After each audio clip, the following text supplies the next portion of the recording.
Kaya niya ito di panakatay ni Kristo Jesus. Natay lang arudan. Kaya niya iti naitod na dito nga panakatay ni Yesu Kristo iti biyag dayo. Napatagdunay iti panakatay ni Yesu Kristo. Dahil iti maysa nga plano ni Diyos Ama.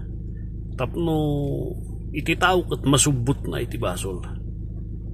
Dahil iti plano na nga ada iti mangisalakan nga may anak agbaling nga tao kan trama na ni patay. No tutusan urehan ko madiayon iksem uray paikid mo di jain di brutal nga death ni Yesu Kristo.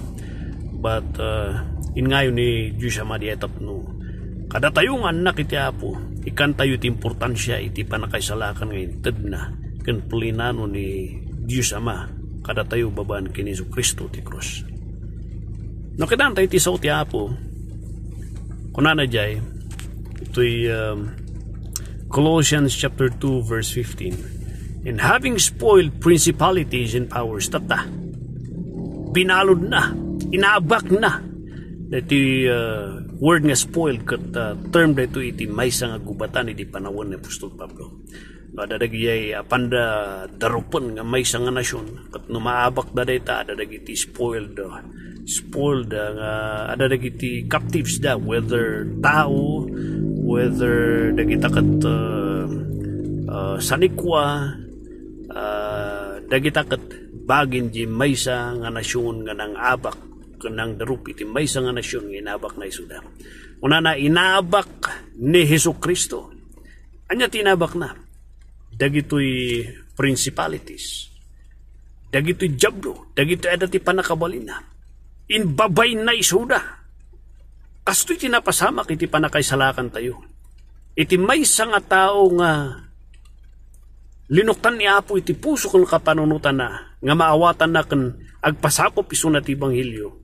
Iti nangyari kat iti diablo kasla isuna nga maysa nga prisoners of wars ti sangwanan iti Apo. Ano malagi po iti mabuybuya tayo nga ada iti maysa nga ari.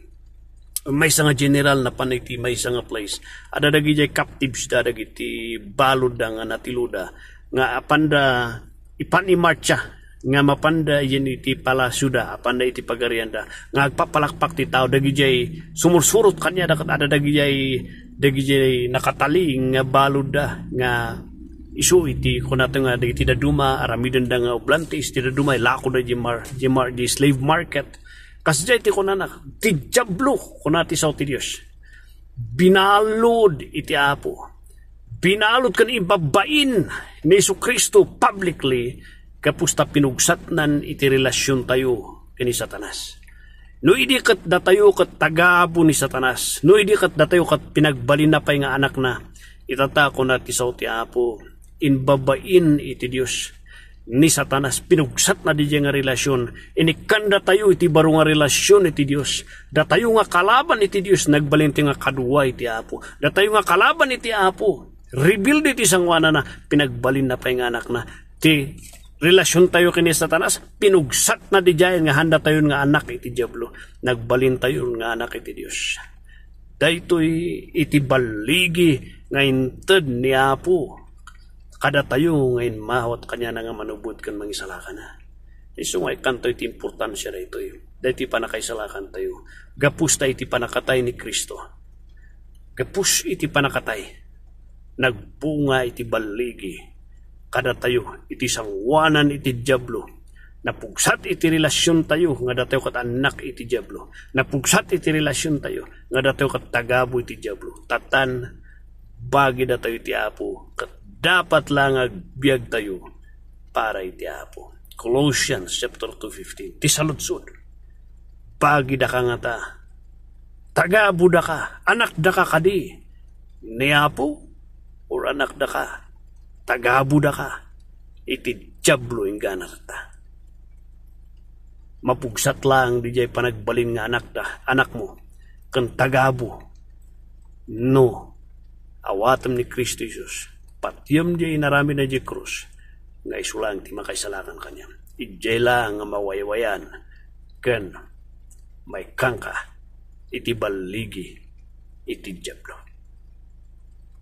Dahil iti rason nga kunati sa ti Diyos haan tayo pa'y nga maluganan. Kapusta uray ti Santo Espiritu, nasilyuan iti lasag tayo, nga handa tayo nga luganan iti Diablo. Haan tayo nga mapuses, kapus kini Dios Santo Espiritu, nagtaltalinagad kada tayo.